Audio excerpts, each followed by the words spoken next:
By the mid-22nd century, humanity had firmly established itself as a multi-planetary species with thriving colonies on Mars, Europa, and Titan. The Mars colonies, established in the 2080s, had grown into domed cities housing over 2 million people. Europa's subsurface ocean settlements specialized in deep-sea biotechnology, while the methane refineries of Titan supplied much of the solar system's hydrocarbon needs.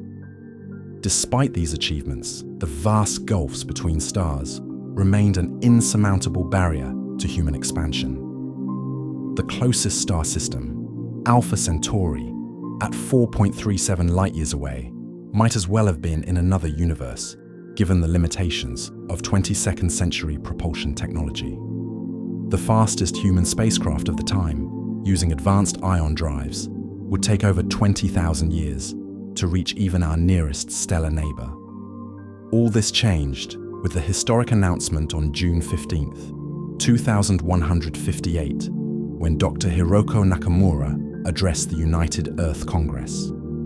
Today, we have achieved what our ancestors could only dream of. We have found a way to reach the stars within a human lifetime. Dr. Nakamura's team at the United Earth Space Agency had achieved what many theoretical physicists had deemed impossible: the development of the quantum vacuum flux drive, QVFD. This revolutionary propulsion system manipulated quantum field fluctuations in the vacuum of space, effectively creating a propulsive effect without the need for conventional reaction mass. The breakthrough came after decades of research into zero-point energy and quantum field theory. Early experiments began in the massive particle accelerator complexes orbiting Mercury, where scientists could utilize the intense solar energy to generate the enormous electromagnetic fields needed for their research. The first successful QVFD prototype demonstrated a sustained acceleration in 2015, achieving a velocity of 0.005 c in a small test vehicle. By 2015-80, the technology had matured enough to scale up to larger vessels. The QVFD utilized a series of precisely calibrated superconducting rings that generated localized distortions in space-time. These distortions created what physicists called a potential energy gradient that effectively pulled the spacecraft forward while pushing back against the quantum vacuum itself. Unlike earlier theoretical concepts, such as the Alcubierre warp drive, the QVFD didn't actually bend spacetime enough to exceed light speed. However, it could accelerate spacecraft to approximately 12% of light speed, fast enough to reach Alpha Centauri in 36 years. Moreover, the drive could operate continuously for decades with minimal maintenance, drawing energy from advanced fusion reactors. The announcement of viable interstellar travel technology catalyzed political changes across Earth and its colonies. Recognizing that such an ambitious project required unprecedented cooperation, the fragmented governments of Earth consolidated under the United Earth Government in 2160. The Mars Confederation and Outer Colonies Alliance soon joined to form the Sol System Union, the first truly unified human government spanning multiple worlds. Between 2160 and 2165, the interstellar mission became humanity's primary scientific and engineering focus. Educational systems worldwide were reformed to train specialists in the various disciplines required for the mission. Universities established dedicated interstellar sciences departments, and public interest in space sciences reached levels not seen since the early Mars missions a century earlier. The economic impact was equally profound. Major industries pivoted towards supporting the mission, from advanced materials manufacturing to biotechnology firms, developing new methods for long-term human hibernation. The projected mission cost of 1.8 quadrillion universal credits, approximately 15% of the entire system's GDP for 5 years, was met through a combination of public funding, corporate investment, and a special STARS bond program that allowed ordinary citizens to invest in humanity's future. construction of the interstellar vessel.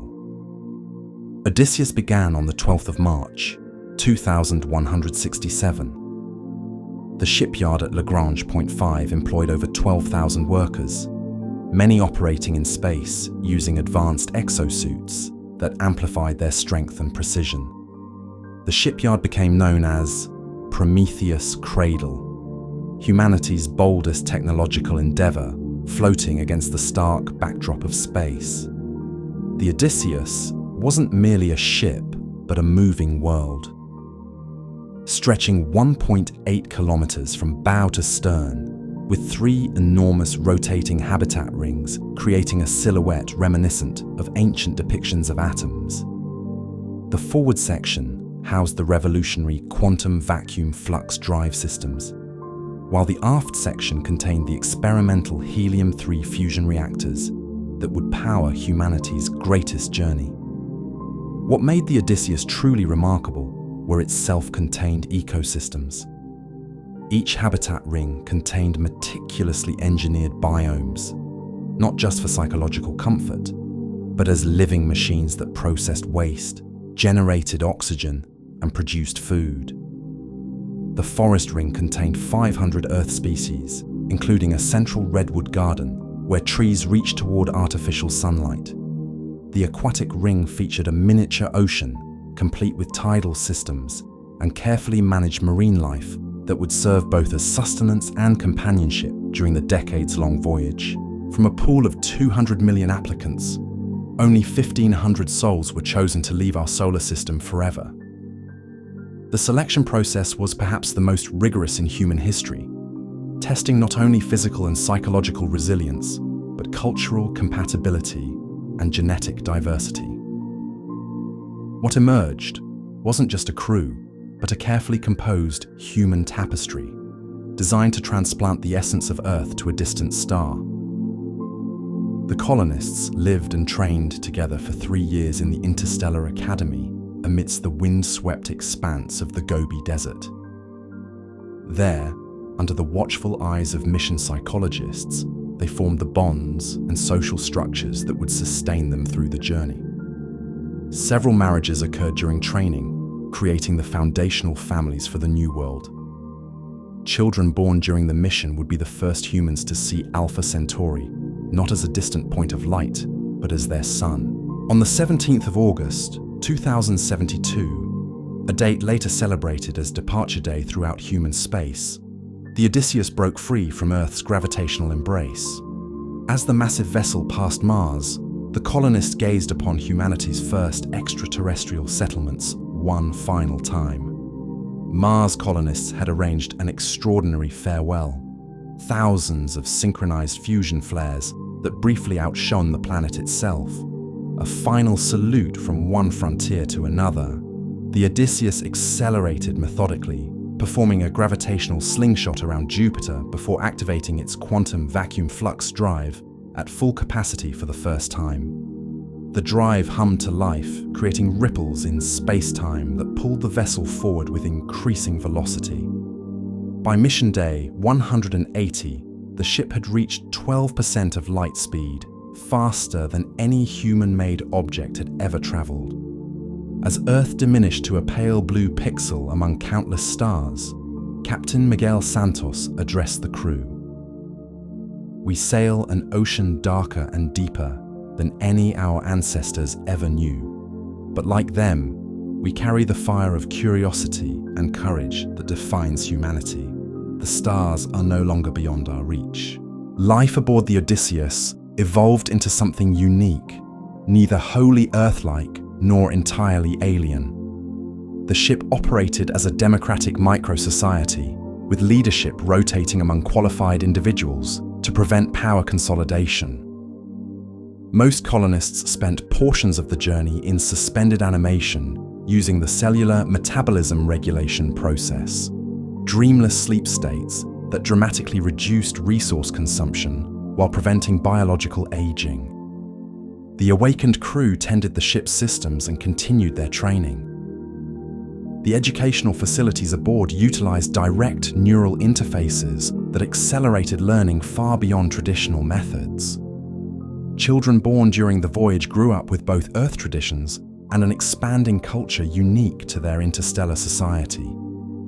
They called themselves Centaurians, developing art forms that incorporated the perpetual hum of the ship's systems and the unchanging starfield outside. By mission year 20, the first starborn generation had reached adulthood. Having never known Earth directly, they viewed recorded sunsets and ocean waves with the same fascination that Earthborn crew had once reserved for fictional alien worlds. Their perspective on the mission was fundamentally different. They weren't leaving home for a distant star.